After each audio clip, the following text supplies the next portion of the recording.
Hi, hello, good morning everyone. I'm Dr. Harika Kishore. On behalf of Vistas Learning, I'm here as your biology educator. And I would like to welcome you all for this present session. We Learning, it's an online education platform which works with an ideology of providing quality education for all. Visit our website www.v-learning.in where you will get an access for all the live classes, recorded sessions, academic videos, study materials, and also you are going to get this lecture notes in the form of PDFs. Make sure that you get your acquaintance with all the channels available and make sure that you subscribe to the channel Vistas Learning Class 11 and 12. If you find this session useful and informative, click on like as well as share this session with your friends. And also don't forget to click on the bell icon so that you are going to get all the upcoming video notifications. Let's start today's session.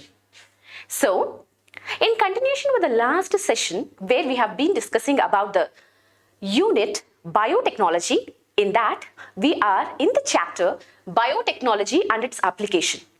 So under this, we have to study its application, that is biotechnology and its application in the field of agriculture and in medicine, as well as we are going to study about the transgenic animals and ethical issues.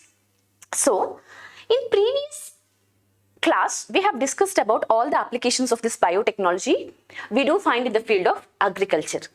Let's focus in this session on medicine, healthcare.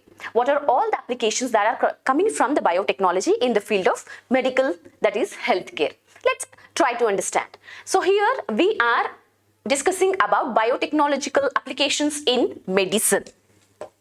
So now, as we already have discussed about the recombinant DNA technology, this recombinant DNA technology processes have a very great influence and it is going to play a very important role. Had made an immense impact. It is showing its very importance, very vitality in the area of healthcare by enabling mass production of very safe and effective therapeutics. So, providing at the very large scale, that is what we call it as a mass production of both safe as well as effective therapeutic drugs are made available by involving this technology, and that technology is recombinant DNA technology, which we find it very important in the application of biotechnology. Now, as we already know that this recombinant DNA technology have made us to provide so many drugs, therapeutic drugs, which are not only safe but also very, very effective. So here, further, the recombinant therapeutics do not induce any unwanted immunological responses. As we already know, if it induces any immunological responses, that we can consider as a side effects. That side effects are very, very less and it do not induce any unwanted response in your immune system. So unwanted immunological response is not raised by the use of this recombinant therapeutic drugs, as is common in case of similar products that has been isolated from the non-human sources. So to get some of the hormones, we do depends upon the non-human sources. If you get that proteins, this protein can act as an enzyme or the hormones depending upon the need. So this non-human source are going to induce some allergic reactions, unwanted immunological responses, and that unwanted immunological responses are not induced in the case of use of therapeutic drugs that are produced by the recombinant DNA technology. And at present, this number is given in your NCERT textbook, where at present about 30 recombinant therapeutics have got their approved for the human use worldwide.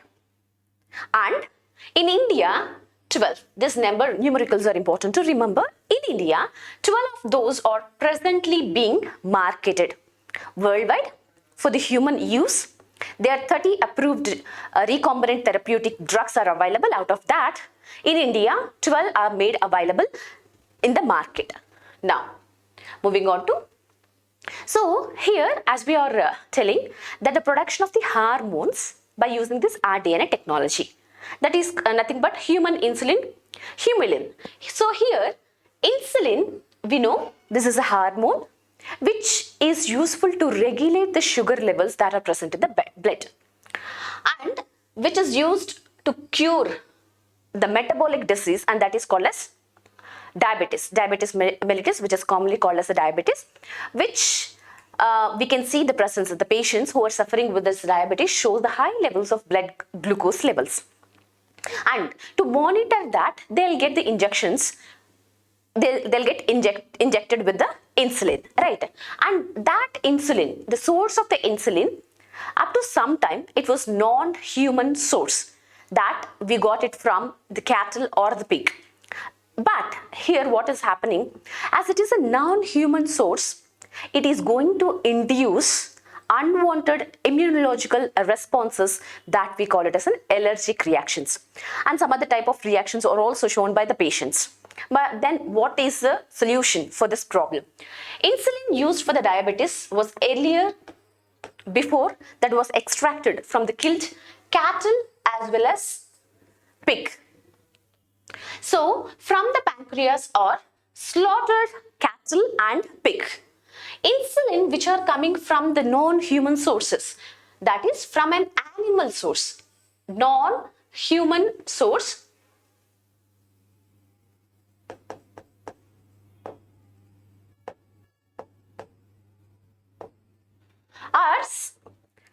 are going to induce in some patients where they are showing some of the allergic reactions, that we call it as a unwanted immunological responses. That is nothing but allergic reactions or other type of reactions to this foreign protein. This foreign protein is nothing but insulin. Their immune system finds this insulin as a foreign substances, foreign protein, and starts to produce the immune response against it.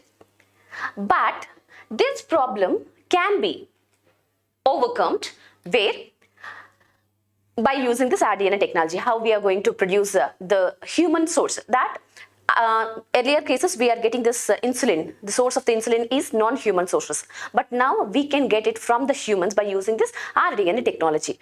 But here, before that, we have to understand what is the structure of the insulin. Insulin consisting of two peptide chains, that is A peptide and B peptide, and insulin which is produced in the humans, initially, that means the produced insulin is always in an inactive form, what we call it as a pro-hormone form. Similarly, in the case of enzymes, we do find the production of the enzymes initially as a pro-enzyme, inactive form. Then it undergoes certain processing. After that processing, this pro-enzyme is going to convert into active enzyme. Inactive pro-enzyme. After processing, it is going to convert into, that means we call it as a maturation. After maturation, it is going to act as an active enzyme. Same here also. Hormones which are produced are in the form of pro-hormones which are inactive. So this pro-hormones undergo certain processing, then we call it as a maturation, where it is converting into hormone. Same here also. Insulin, initially it is produced as a pro-hormone, then after processing it undergoes maturation where it removes C peptide and it is going to convert into mature insulin. So here insulin consists of two short polypeptide chains. Insulin, it consists of two short polypeptide chains, and these chains are nothing but peptides, what we call it as a peptide, A chain, chain A and chain B. A chain, B chain are A peptide, B peptide. So if you look at the diagram which is taken from your NCERT textbook, so here is a structure of insulin where we do find the presence of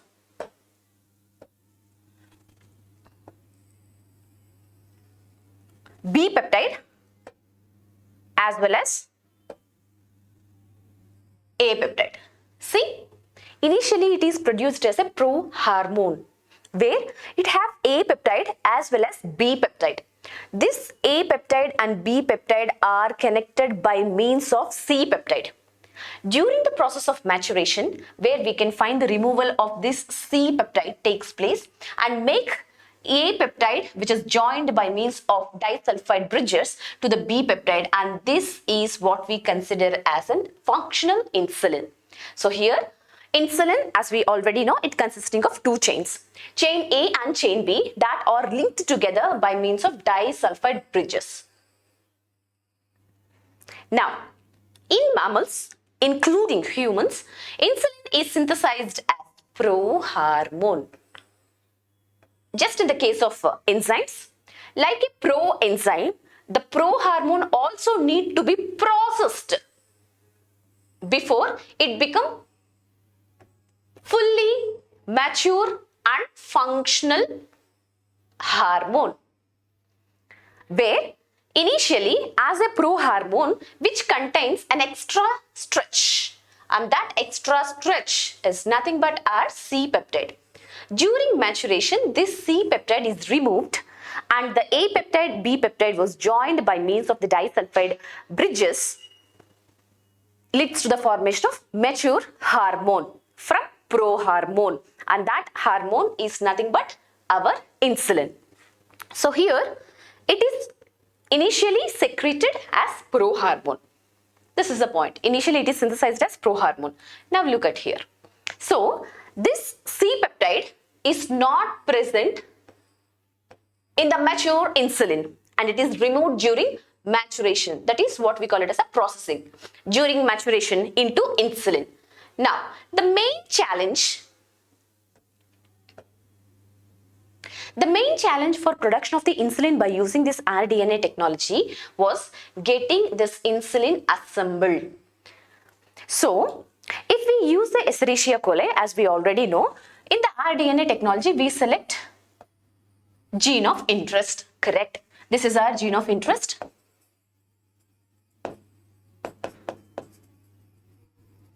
And in this case, this gene of interest is nothing but insulin coding gene.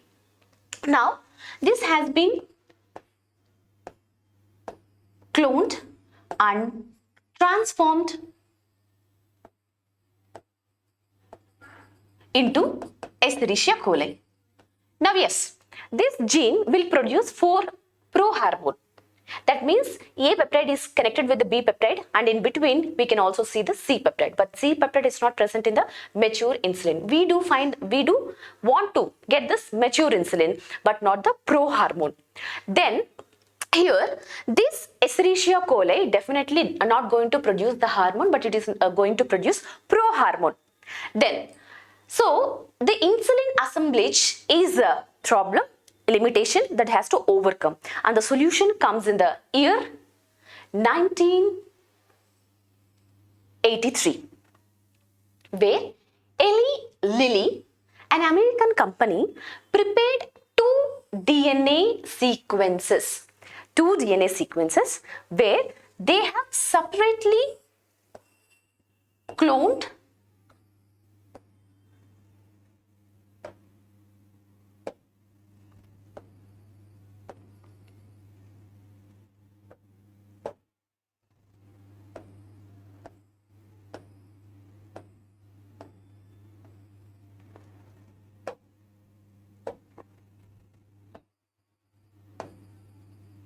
this is for chain A and this is for chain B. From here we'll get chain A, from here we'll get chain B. That is A peptide, B peptide. And it is assembled by using disulfide bridges. Look at here. So here, company prepared two DNA sequences. One DNA sequence and other DNA sequence corresponds to A, B. A, B, right? So A and B chains of human insulin and introduced them into plasmid of Escherichia coli to produce insulin chains. Now, these Escherichia coli will produce the insulin chains, chain A and chain B. Now, chains A and B were produced separately, like this. Separately, they have produced Now, extracted and combined by using disulfide bridges, by creating disulfide bonds to form human insulin, to form complete human insulin. The thing is here, if you use, it is not separated method, by combined method, where we are incorporating the gene of interest to produce the insulin, but it is not going to produce the insulin, but it is going to produce a prohormone. In the prohormone, we do find the presence of A chain, B chain, along them C peptide is also present, which is not needed in the mature insulin. So therefore, this American company Eli Lilly in the year 1983 come out with a technique where we have produced the chains, chain A and chain B separately, then they have extracted, then they have assembled by means of disulfide bridges. So this is how, once the A chain and B chain has been produced, it has been assembled by making disulfide bridges between them. So this is how we are able to produce a successful insulin, human insulin, from non-human source. That means, from human source. Previously, it is from the non-human sources, which is involved in creating so many unwanted immunological responses, that we call it as an allergic reactions. To come out of that limitation, we don't want that allergic reactions to be present in the patients who got this insulin as their injections. But here we are able to produce the insulin from the human sources itself. But from the human source, we are using this Escherichia coli as a vector, such that we are separately producing first chain A and chain B, then they are assembled together by the formation of disulfide bridges. That is it. Now, this is all about the production of insulin. Now, let's come to gene therapy. Gene therapy, it's a correction which is given to the genes. If there is, in case there is a non-functional genes, we are replacing that non-functional genes with the normal genes. That is the thing what is going to happen in this gene therapy. Let's understand what is this gene therapy. It is a collection of methods that allows correction of the defective genes. By any chance, the child of the embryo is detected having a defective gene, then by using this gene therapy, we are able to replace that defective gene, that non-functional gene, with a normal and functional gene. So, correction of the genes which are a defective gene, defects that has been diagnosed in the child or at the stage of embryo itself. Here, genes are inserted into the patient's cells and tissues to treat the diseases. Here are gene of interest. See, this is our gene of interest, which is functional gene.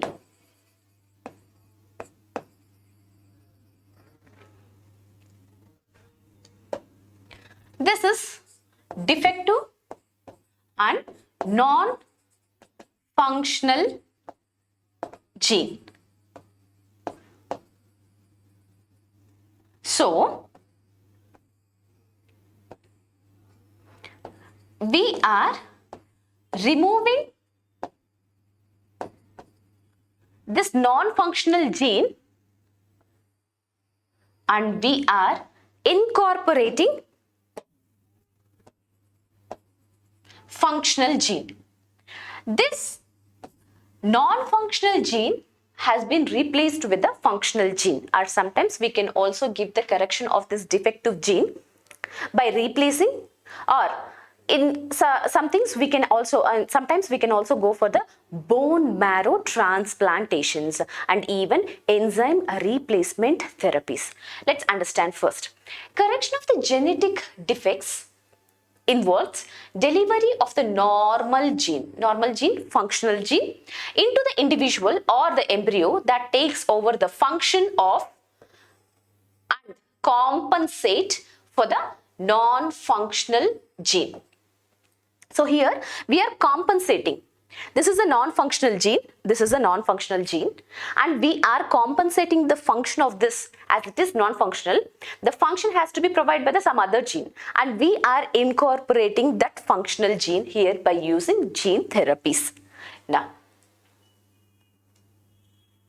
here, for example, for this gene therapy, where the first clinical gene therapy was given in the year 1990, and it was given to a 4 years little girl who was diagnosed with a deficiency, and that deficiency is adenosine deaminase deficiency.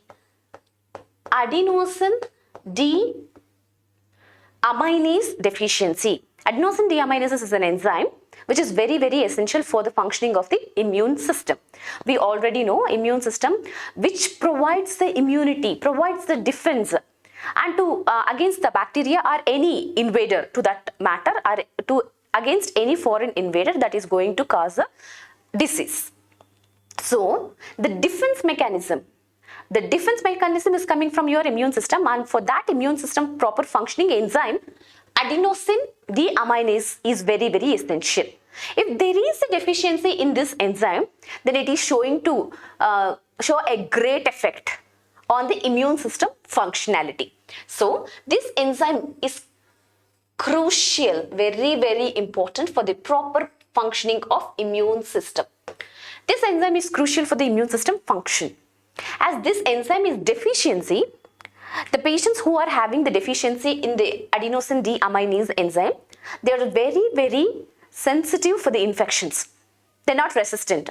Even a very small infections like viral infections, flus, common flus can also shows a very great infect, because they don't have any defense mechanism to work against the invading viruses or the bacteria or any microorganisms to that matter. Then very simple infections can also lead to the death in these patients who are suffering with this deficiency, that is ADA deficiency, adenosine deaminase deficiency. Now, enzyme is deficient here. If you give the gene which codes for that enzyme, then by using this gene therapy, we are able to provide a successful treatment for this deficiency, right? So this disorder is caused due to the deletion of the gene that codes for adenosine deaminase. Those patients who are suffering with this adenosine deaminase deficiency, that going to lead to SCID, severe combined immunodeficiency disorder syndromes. Severe combined immunodeficiency syndrome. That is what we said, no? As the enzyme which is very, very crucial, what is that enzyme? Adenosine deaminase. As the adenosine deaminase is lacking, deficient in these individuals, they are having a very, very weak immune system. Therefore, their immune system can't provide the defense against the entry of the microorganisms, and therefore very common infections like common flus, common infections are also going to be very fatal, going to cause death to these individuals. Here in this individual, they lack the gene which codes for the enzyme, and that enzyme is adenosine deaminases, right? Adenosine deaminases. So if you provide the gene, and now the gene of interest, foreign gene, is the gene which codes for the enzyme, that is going to play a very essential role in your immune system. Gene of interest.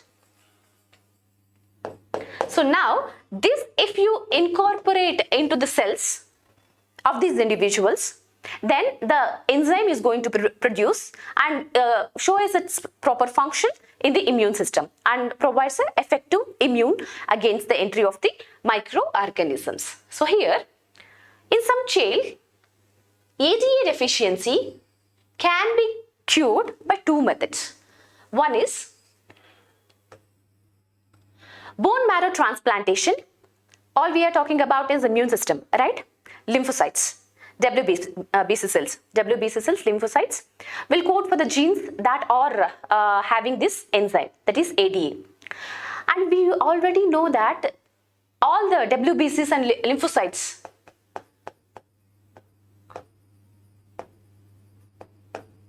which provides you immunity are coming from bone marrow. As we already know, their bone marrow is defective such that it is not able to produce the genes encoding for this ADA.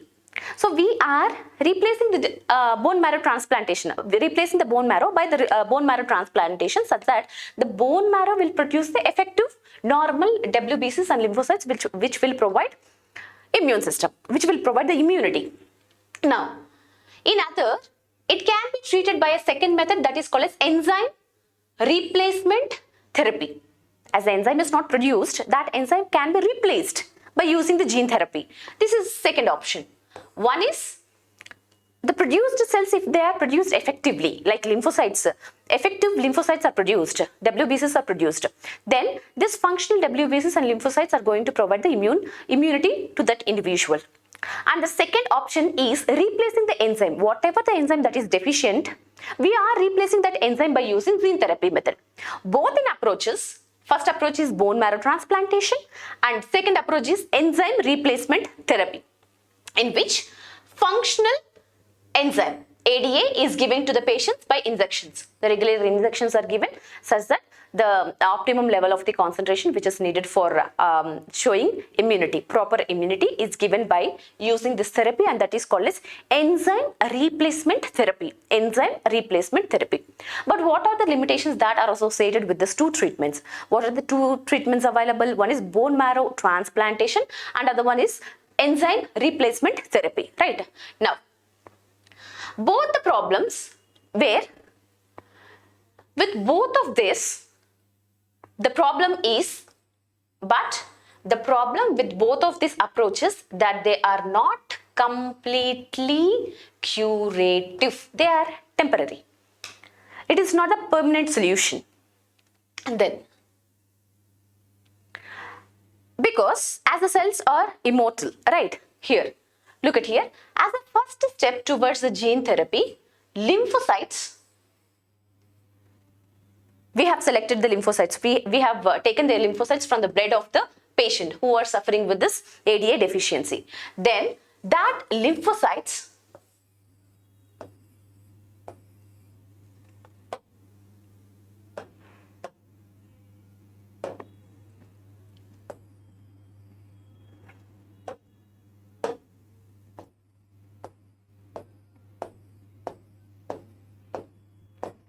look at here. The lymphocytes from the blood of the patient are grown in the culture in the laboratory outside the body. We have cultured the cells. All these cells are lymphocytes. Now, these lymphocytes, the functional ADA complementary DNA or cDNA is then introduced into these lymphocytes. So once the culturing is done, now we have the cells of lymphocytes. We have selected one cell.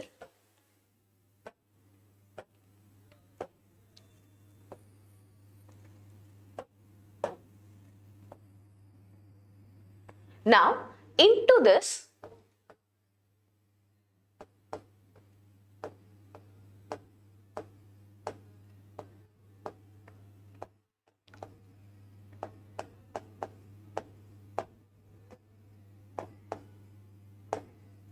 we have incorporated the complementary DNA by using retroviruses. These are retroviruses. We know that retroviruses have RNA as its genetic material, and its RNA has been replaced by our gene of interest.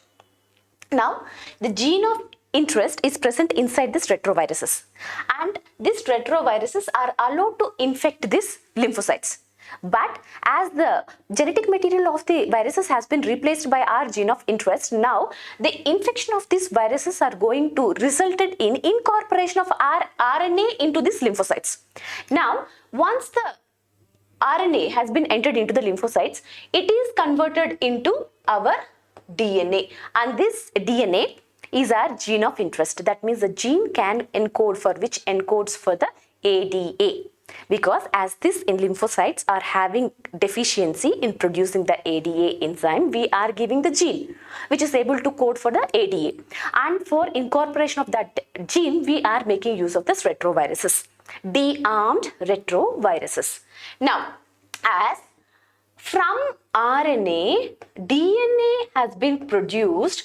That is what we are calling this as a cDNA, complementary DNA, in the presence of reverse transcriptase enzyme. Now, a functional ADA, complementary cDNA. Complementary cDNA which has the ability to code for enzyme ADA is injected into lymphocytes, is then introduced into this lymphocytes. Now, after that, this lymphocyte which is having the functional ADA capacity to code for the functional ADA, now it is re-injected back into the patients, which are subsequently returned into the patients. So this is how we are able to incorporate our gene of interest into the lymphocytes, and these lymphocytes has been given injections to the patients. Here, however, as these cells are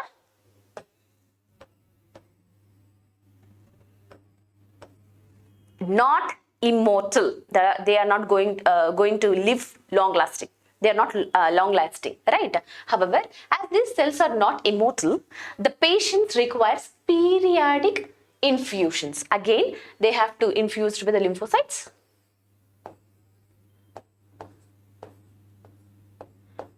This infusions which contains this lymphocytes, and inside the lymphocytes we have our cDNA, that is functional ADA cDNA. By using the retroviruses, we have incorporated our gene of interest into the lymphocytes. First, the lymphocytes has been first taken out of the patient and they have been cultured in vitro conditions.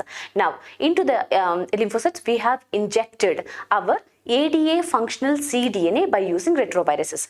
The lymphocytes which are having functional ADA cDNA now return back to the patients, and as the cells are not immortal, a periodic infusions of such genetically engineered lymphocytes. These are our genetically engineered lymphocytes because these lymphocytes contains functional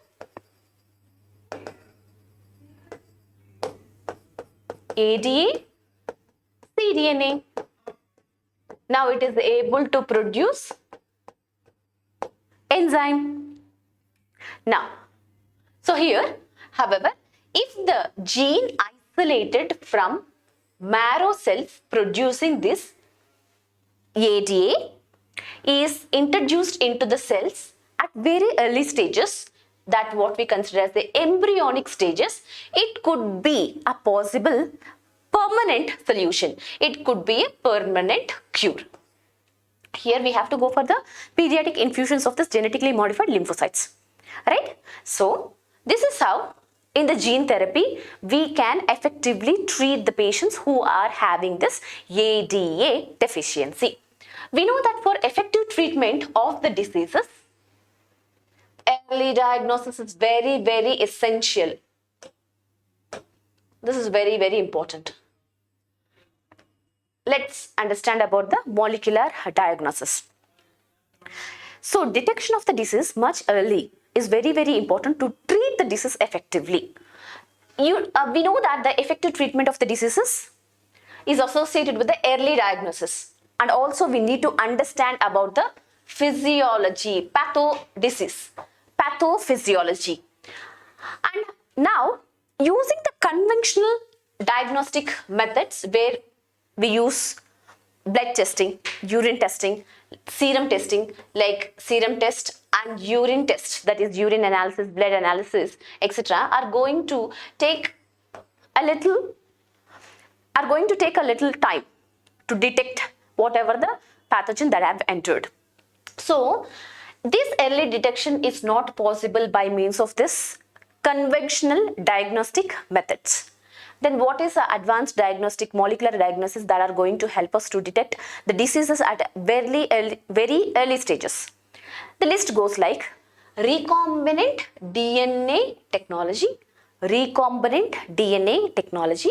The next one is polymerase chain reaction, where we have discussed about this polymerase chain reaction in like how to separate. After gel electrophoresis, we are able to isolate the fragment of the DNA that we consider as a gene of interest, and this gene of interest has been amplified by using this PCR technique. The same technique here also can be used, where amplification of DNA is made possible, amplification of the genetic material is made possible by the means of PCR technique. So here we are aiming to detect the diseases at very early stages. Infection just happened where a very small amount of genetic material of the pathogen is available. Then, even using that small genetic material, here we can amplify it, where it is going to produce a billion copies of it, and detecting at its billion copy stage at huge amount. When comparatively initial stages, we do find very little amount of the genetic material, but by using this PCR technique, we are going to amplify it, and at that amplified stage, it is very easy to detect. Right, now the next one is ELISA, enzyme linked immunosorbent assay, enzyme linked immunosorbent assay, or some of the techniques that serves the purpose of early diagnosis. So this diagnosis at the early stages are made possible by these three important techniques: recombinant DNA technology, polymerase chain reaction, and ELISA. Presence of pathogen, it may be bacteria, it may be viruses, or it may be any pathogen, is normally suspected only when the pathogen shows symptoms. When the pathogen has produced a disease symptoms, then only we are able to detect.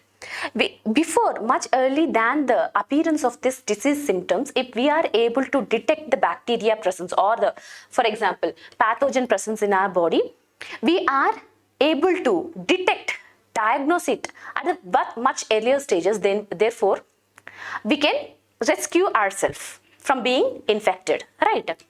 By this time, the concentration of pathogen is already very high.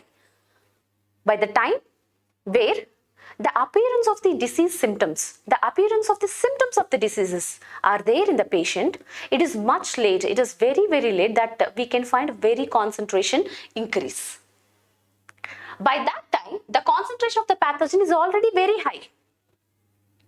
Now, however, there are some techniques which can detect, which are able to detect the pathogen even at very low concentration, even at its very low concentration.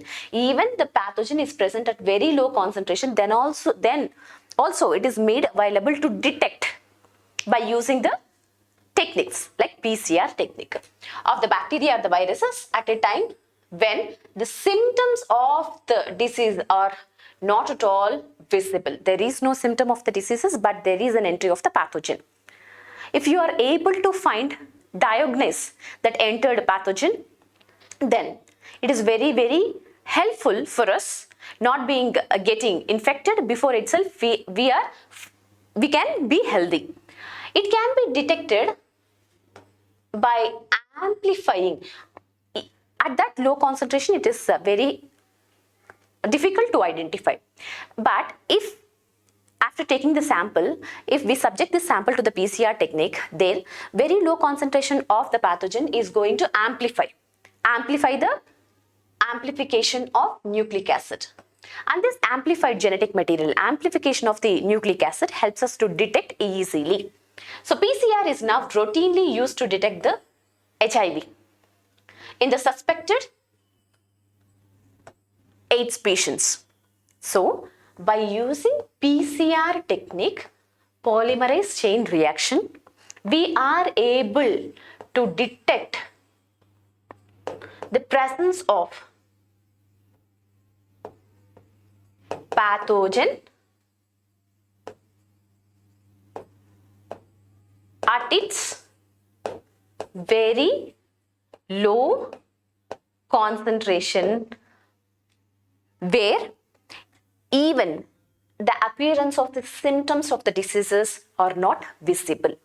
So much before the appearance of the symptoms itself, where very low concentration of this pathogen are amplified such that it can be easily detected. All this diagnosis is made possible by the technique called PCR technique, polymerase chain reaction. It is being used to detect mutations in the genes in suspected cancer patients too, as well as it is a powerful technique to identify many other genetic disorders, because that genetic nucleic acids has been amplified, and such the detection identification is made possible. It is not difficult at all, because if it is present at a very low concentration, it is difficult to detect. As it is being amplified, then it is easy to detect. Now, another technique, that is ELISA. ELISA technique, where we can able to detect both, we can detect antigens as well as we can detect the antibodies. As we already know that antigen viruses, right? Any pathogen that can cause the disease is identified as antigen. And against the entry of the antigen, immune system responds and starts producing the antibodies.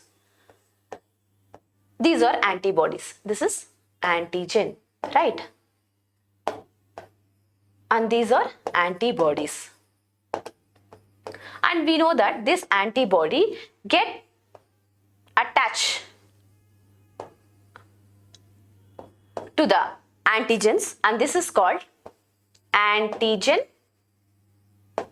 antibody interaction. And this antigen antibody interaction is the principle that is involved in the ELISA technique. Infection by pathogen can be detected by the presence of, see, once the pathogen infects, we can find in the blood sample concentration of antigens. The entered antigens can be detected. Here we can detect by the presence of antigens. Antigens may be proteins or glycoproteins. And in response to the entry of these antigens,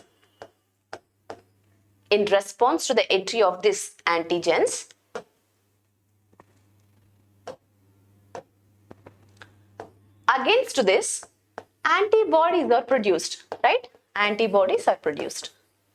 So these are antibodies. If we focused on detecting the antibodies, then also it comes with a conclusion that antigens has been already entered. So diagnosis is made possible. Even we can detect the disease by the presence of by detecting the concentration or the presence of the antigens itself. So here, infection of pathogen can be detected by the presence of the antigens or by the presence of the antibodies. By detecting the antibodies also, it is made possible, synthesized against the pathogen. So here,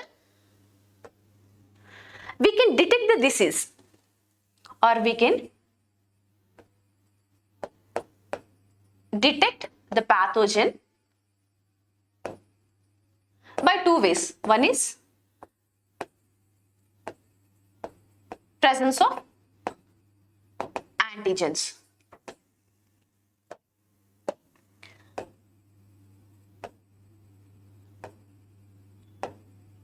Where these antigens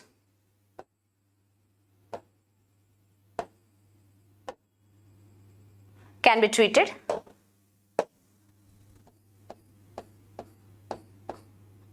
with antibodies, and here the presence of the antigens can be detected by the antibodies, and we can also detect the pathogen by the presence of antibodies, where